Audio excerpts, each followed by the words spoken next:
रावण के मरने के बाद मंदोदरी का क्या हुआ?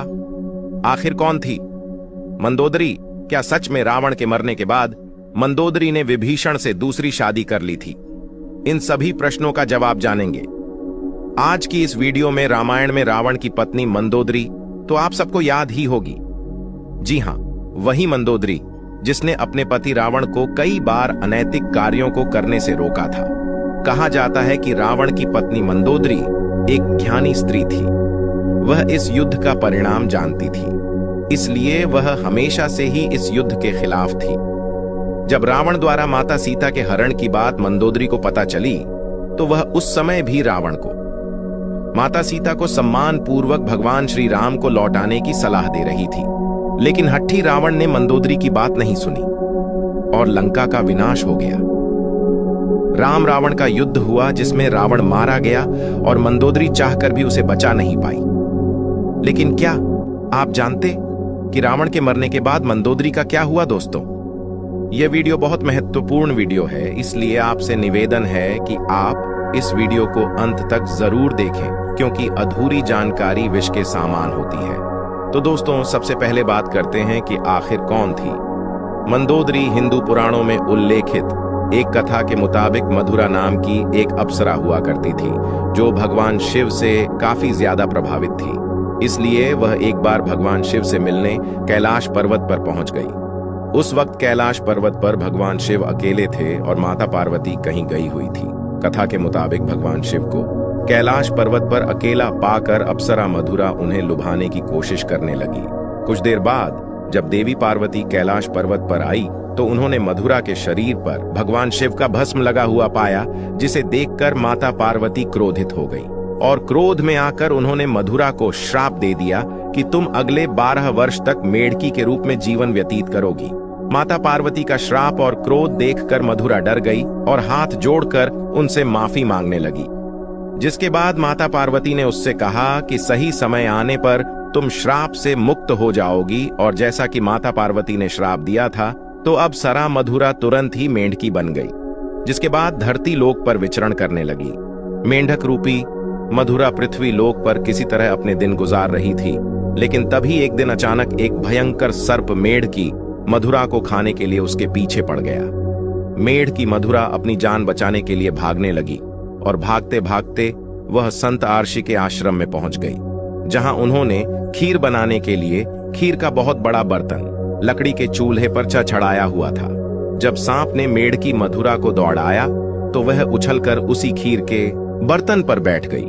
जब सांप उसके पीछे आया तो उससे बचने के लिए मेढ़की मधुरा बर्तन के एक छोर से दूसरे छोर पर उतर गई।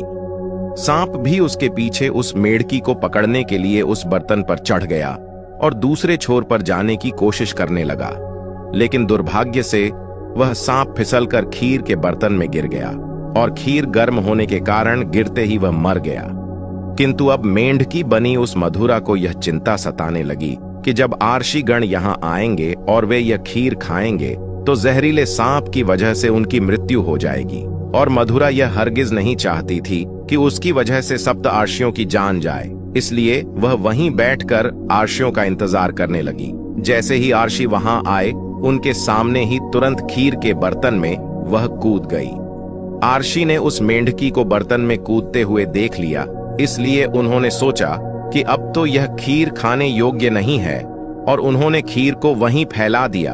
खीर फैलाने पर उन्होंने देखा कि उस बर्तन में मेंढकी के अलावा एक सांप भी मरा हुआ है। यह देखकर सब आर्षि तुरंत समझ गए कि इस मेंढकी ने हम आर्षियों की जान बचाने के लिए अपने प्राणों का बलिदान दे दिया।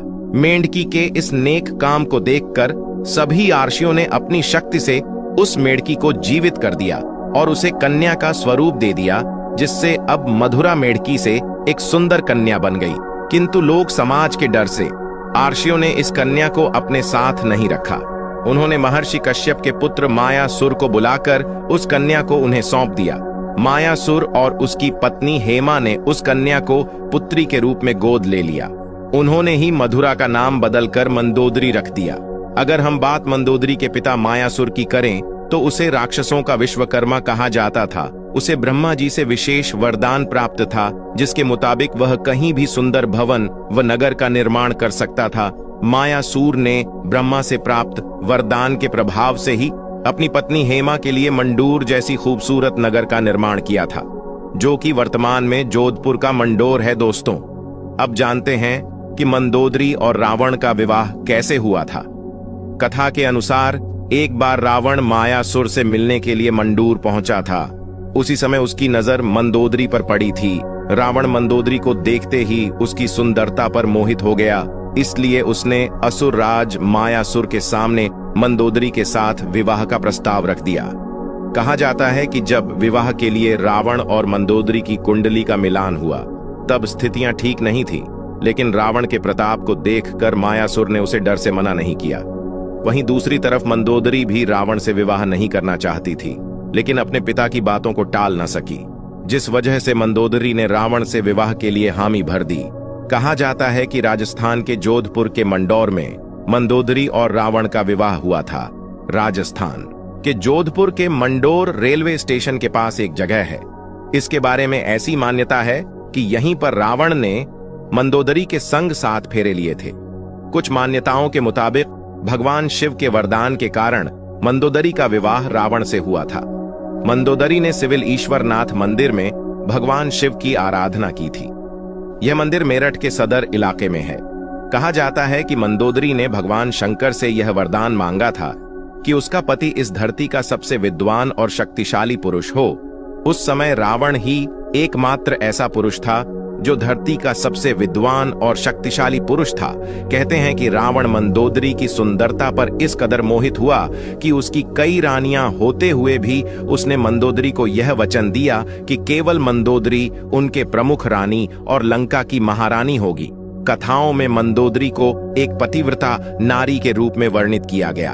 वह मंदोदरी ही थी जिसने अपने पति रावण के मनोरंजन के लिए शतरंज के खेल का प्रारंभ किया था। रावण से विवाह के बाद मंदोदरी को रावण से मेघनाथ और अक्षय कुमार नामक 2 पुत्र भी हुए थे। जनसूत्रों के मुताबिक श्री राम द्वारा रावण के वध के पीछे मंदोदरी का भी हाथ था। कहा जाता है कि रावण की मृत्यु एक दिव्य बाण से हो सकती थी और उस दिव्य बाण के बारे में रावण ने सिर्फ मंदोदरी को ही बताया था, लेकिन हनुमान जी ने बहुत ही चालाकी से अपनी बातों में फंसाकर मंदोदरी से इस बाण के बारे में जानकारी हासिल करके उसे चुरा लिया और इस बाण की मदद से प्रभु श्री राम ने रावण का वध कर दिया था। कहते हैं कि मंदोदरी अपने पति द्वारा किए गए बुरे कार्यों से अच्छी तरह परिचित थी।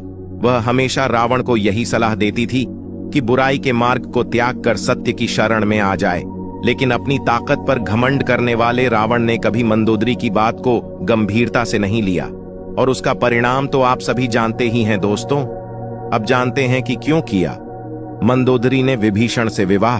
जब रावण ने सीता का हरण किया था, उस वक्त मंदोदरी ने इसका विरोध किया था। उसने रावण से मां सीता को पुनः राम को सौंपने को कहा था, लेकिन रावण ने मंदोदरी की बात को अनसुना कर दिया। प्रचलित कथाओं के मुताबिक राम रावण की युद्ध में विभीषण और मंदोदरी सहित कुछ गिने चुने लोगों को छोड़कर रावण के पूरे कुल का नाश हो गया था।